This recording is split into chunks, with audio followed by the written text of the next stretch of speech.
قصة الغزالة مع رسول الله صلى الله عليه وآله وسلم. روي أن رسول الله صلى الله عليه وسلم ذهب إلى مكان قريب من مكة، وهو وادي مشهور بالصيد، هناك العديد من الغزلان والطيور، ولكن بينما كان يسير بالقرب من الوادي صادف غزالة مقيدة بالسلاسل.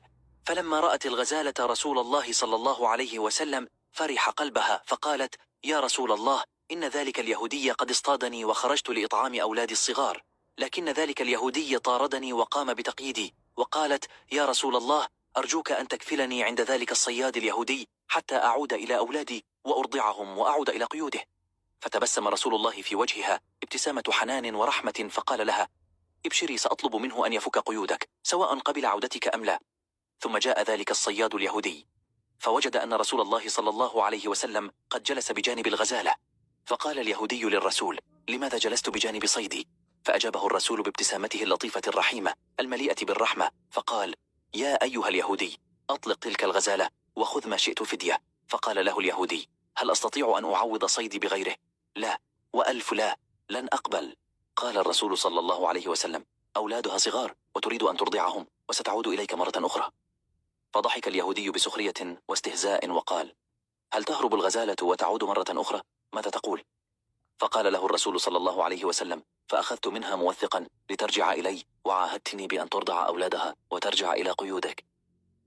فعاد ذلك اليهودي إلى سخريته وقال لرسول الله صلى الله عليه وسلم: أن أقيدك مكانها حتى ترجع إن كانت صادقة في وعدها. فقال له رسول الرحمة: نعم، عليك بتقييدي، ودعها تذهب لترضع صغارها. فتركها اليهودي ودخلت الوادي وهي تركض بسرعة البرق، وكان رسول الله صلى الله عليه وسلم قد ربط يده الشريفتين ذلك اليهودي حتى تعود الغزالة.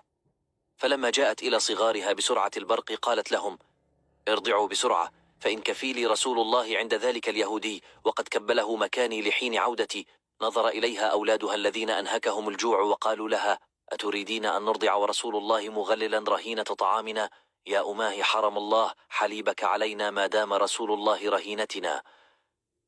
فعادت كالبرق إلى رسول الله صلى الله عليه وسلم وعيناها تدمع، فقالت: يا رسول الله، إن أولادي قد حرموا الرضاعة ما دمت أنت رهينة ذلك اللبن. وقف ينظر اليهودي إلى تلك المعجزة بدهشة تامة ودهشة مرعبة وهو يرتعد. فلما رآه بكى رسول الله وذرفت عينيه الشريفتين، فقال له اليهودي: لماذا تبكي؟ لقد عادت هذه الغزالة. فقال له: اتق الله، فالذي أبكاني أن أولادها محرومون من حليبها طالما كنت أسيرا ومكبلا بدلا منها.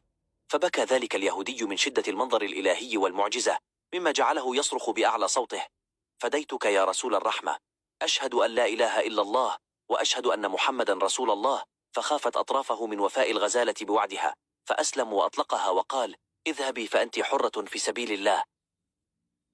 ونهى عن الصيد لنفسه، ودخل اليهودي في دين الإسلام وكان من الصالحين والمقربين منه. فاللهم صل وسلم وبارك على سيدنا محمد وعلى آله وصحبه وسلم.